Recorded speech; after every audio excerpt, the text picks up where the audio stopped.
Education in Madagascar has a long and distinguished history. Formal schooling began with medieval Arab seafarers, who established a handful of Islamic primary schools and developed a transcription of the Malagasy language using Arabic script, known as sorabe. These schools were short-lived, and formal education was only to return under the 19th-century Kingdom of Madagascar when the support of successive kings and queens produced the most developed public school system in pre-colonial sub-Saharan Africa. However, formal schools were largely limited to the central highlands around the capital of Antananarivo and were frequented by children of the noble class. Andriana. Among other segments of the island's population, traditional education predominated through the early 20th century. This informal transmission of communal knowledge, skills and norms was oriented toward preparing children to take their place in a social hierarchy dominated by community elders and particularly the ancestors, who were believed to oversee and influence events on Earth. Since coming under French colonial authority in 1896, the education system in Madagascar has steadily expanded into more remote and rural communities while coming under increased control of the state. National education objectives have reflected changing government priorities over time. Colonial schooling taught basic skills and French language fluency to most children, while particularly strong students were selected to receive training for civil servant roles at the secondary level. Post-independence education in the First Republic under President Philippe Tsiranana retained a strong French influence with textbooks and teachers of French origin. The post-colonial backlash that brought about the Second Republic saw schools serve as vehicles for citizen indoctrination into Admiral Didier Ratsiraka's socialist ideology. The dissolution of the Soviet Union in 1991 prompted a wave of democratization across Africa, launching the democratic Third Republic. Renewed international cooperation resulted in significant foreign aid for the education sector, which adopted numerous reforms promoted by United Nations organizations and other partners in the international development sector. Education was prioritized under President Marc Ravalomanana, who sought to improve both access and quality of formal and non-formal education.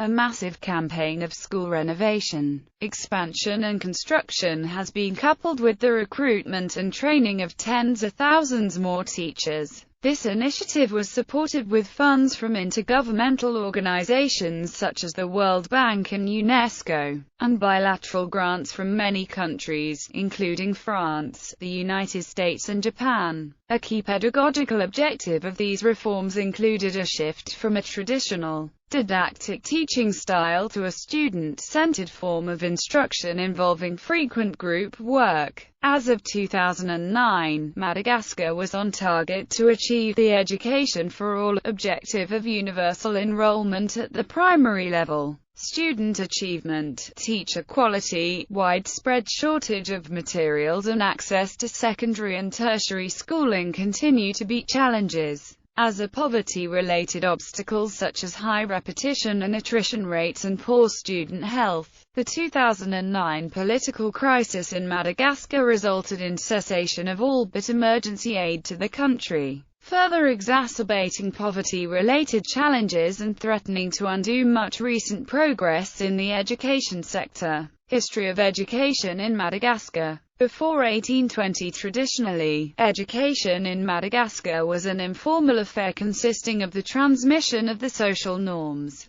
practices and knowledge developed and handed down within the community over generations. The hierarchical structure of most traditional Malagasy communities placed elders, parents and other persons of esteem over younger or less distinguished members of the group, and over whom the ancestors exercised the greatest authority of all. In the context of such a stratified society, traditional education underscored the importance of maintaining one's proper place, trained people in the proper observance of ritual and innumerable faith, and, above all, taught respect for ancestors. Learn to respect elders and the Rayamindreni and to conform to their opinions, speak the appropriate words, follow the rules of traditional wisdom and fear the castigation they can expect in response to their antisocial actions. Rahariauna. Le droit de la famille à Madagascar. Learning one's place in traditional Malagasy society extended beyond the youth-adult elder-ancestor hierarchy. Among many Malagasy ethnic groups, individuals were identified with particular castes in traditional Merina society. For example, one of the three main castes had 7 subcastes. These divisions were overlaid by such additional factors as gender roles, with consequences for informal education.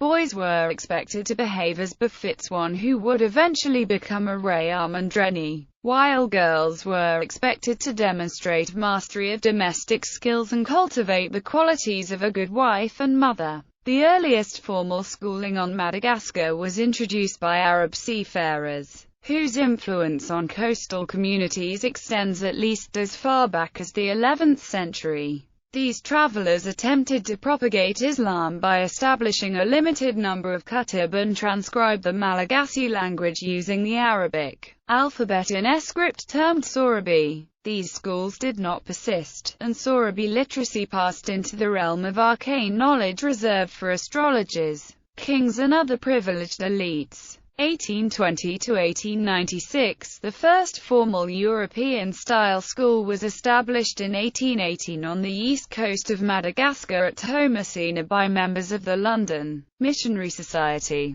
King Radama I, the first sovereign to bring about half the island of Madagascar under his rule, was interested in strengthening ties with European powers. To this end, he invited LMS missionaries to open a school in his capital at Antananarivo within the Rover Palace compound to instruct the royal family in literacy, numeracy and basic education. This first school, known as the Palace School, was established by LMS missionary David Jones on December 8, 1820, within the Basakana, a building of great historic and cultural significance. Within months, due to the rapid increase in the number interested in studying there, classes were transferred to a larger, purpose-built structure on the Rover grounds. By 1822, LMS missionaries had successfully transcribed the Merina dialect of the Malagasy language using the Latin alphabet. This dialect, spoken in the Central Highlands around Antananarivo,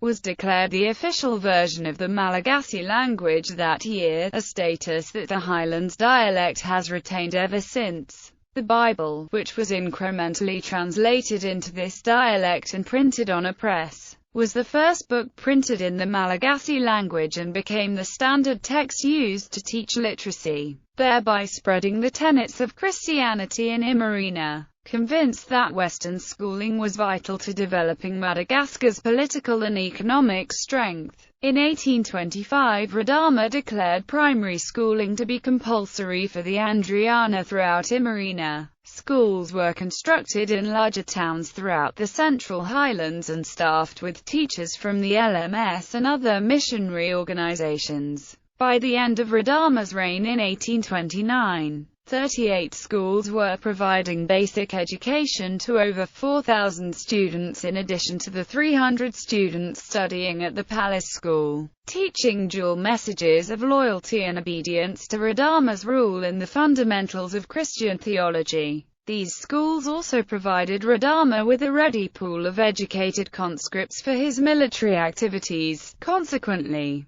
some Andriana families sent slave children to spare their own offspring from the perils of military life, producing an educated minority among the lower classes of Merina society. An additional 600 students received vocational training under Scottish missionary James Cameron. However, Radama's successor and widow, Queen Ranavalona I, grew increasingly wary of foreign influence on the island over the course of her 33-year reign. She forbade the education of slaves in 1834. The following year, all of Radama's schools were ordered closed and their missionary teachers were expelled from the country. Prime Minister Rainilairivoni, who married Queens Rasoherina Ranavalona II and Ranavalona III in succession, reopened and dramatically expanded the system of schools beginning in 1864. The policy of mandatory schooling among the Andriana was reinstated in 1872. By 1881, schooling was declared compulsory for all Malagasy children regardless of ethnicity or class.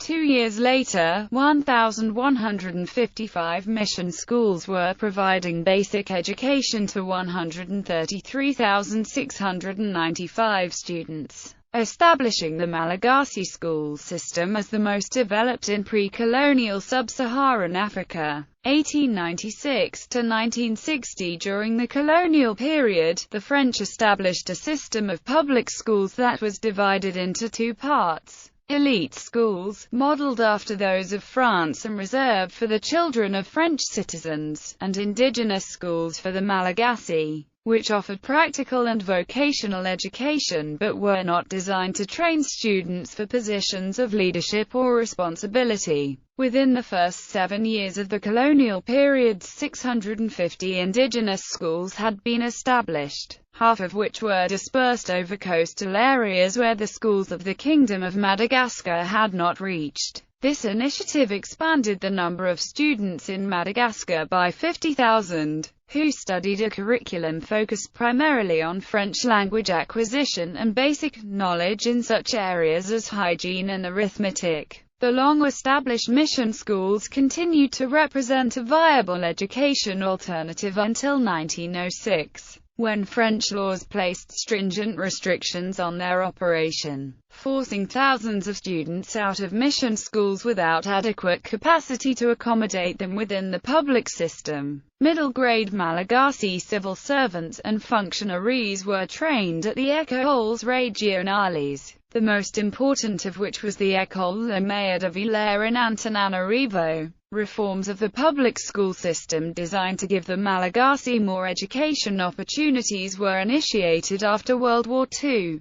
At independence in 1960, the country had a system of education almost identical to that of France. Structure. Education is compulsory for children between the ages of 6 and 14. The current education system provides primary schooling for 5 years, from ages 6 to 11. Secondary education lasts for 7 years and is divided into two parts: a junior secondary level of 4 years from ages 12 to 15, and a senior secondary level of 3 years from ages 16 to 18. At the end of the junior level, graduates receive a certificate, and at the end of the senior level, graduates receive the baccalaureate. A vocational secondary school system, the college professional, is the equivalent of the junior secondary level. The college technique, which awards the baccalaureate technique, is the equivalent of the senior level. The University of Madagascar, established as an institute for advanced studies in 1955 in Antananarivo and renamed in 1961, is the main institute of higher education. It maintains 6 separate, independent branches in Antananarivo, Antsiranana, Fianarantsoa, Tomasina, Toliara, and Mahajanga. The university system consists of several faculties, including law and economics, sciences, and letters and human sciences, and numerous schools that specialize in public administration, management, medicine, social welfare, public works, and agronomy. Official reports have criticized the excessive number of students at the 6 universities, a total of 40,000 in 1994, whereas the collective capacity is 26,000. Reform measures are underway to improve the success rate of students. Only 10% complete their programs, and the average number of years required to obtain a given degree is 8 to 10 compared with 5 years for African countries. The baccalaureate is required for admission to the university. Performance. Descriptive Statistics primary school enrollment is nearly universal, a significant increase from the lower figure of 65% enrollment in 1965. 36% of the relevant school-age population attends secondary school and 5% of the relevant school-age population attends institutions of higher learning. Despite these statistics, a 1993 UNICEF report considers the education system a failure, pointing out that in contrast to the early 1980s when education represented approximately 33% of the national budget, in 1993 education constituted less than 20% of the budget, and 95% of this amount was devoted to salaries. The average number of years required for a student to complete primary school was 12. Girls have equal access with boys to educational institutions. Outcomes: the gradual expansion of education opportunities has had an impressive impact on Malagasy society, most notably in raising the literacy level of the general population. Only 39% of the population could be considered literate in 1966. But the United Nations Children's Fund estimated that this number had risen to 50% at the beginning of the 1980s and to 64% in 2010.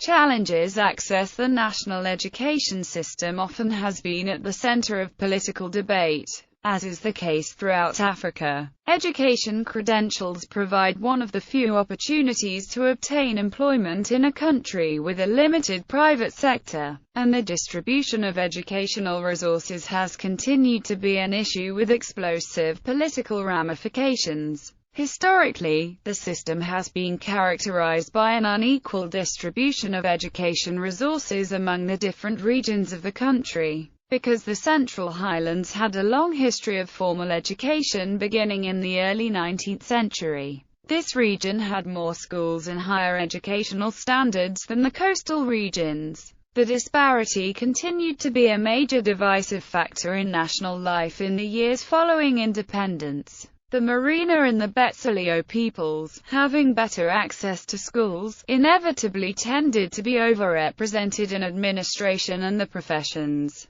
both under French colonialism and after independence in 1960. Adding to these geographical inequities is the continued lack of education opportunities for the poorest sectors of society. For example, the riots that led to the fall of the Saranana regime in 1972 were initiated by students protesting official education and language policies, including a decision to revoke the newly established competitive examination system that would have allowed access to public secondary schools on the basis of merit rather than the ability to pay. Yet when the Ratsiraka regime attempted in 1978 to correct the historical inequalities and make standards for the baccalaureate lower in the disadvantaged provinces outside the capital region, Merina students led riots against what they perceived as an inherently unfair preferential treatment policy.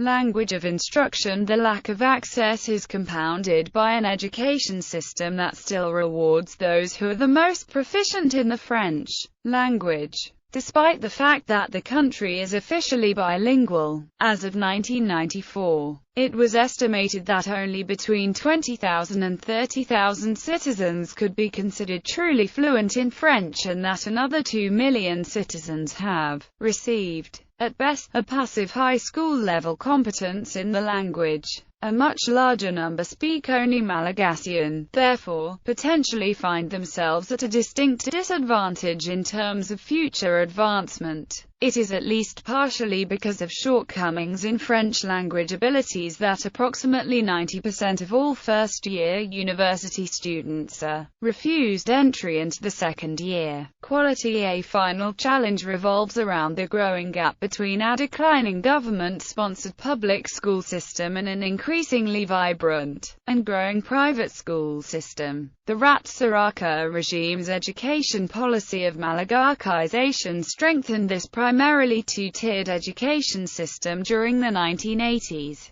The elite and the well-off middle class placed their children in private French-language schools, while the vast majority of the relatively poorer population had little choice but to enroll their children in increasingly disadvantaged public schools. By the 1991-92 academic year, only 5,870 students were enrolled in private French-sponsored grade schools and high schools, while another 199,433 students were enrolled in a second tier of private Roman Catholic schools where teaching is also in French. An undetermined small number of students were enrolled in a third tier of private schools considered mediocre by French-language standards, but the vast majority found themselves competing in the public school system.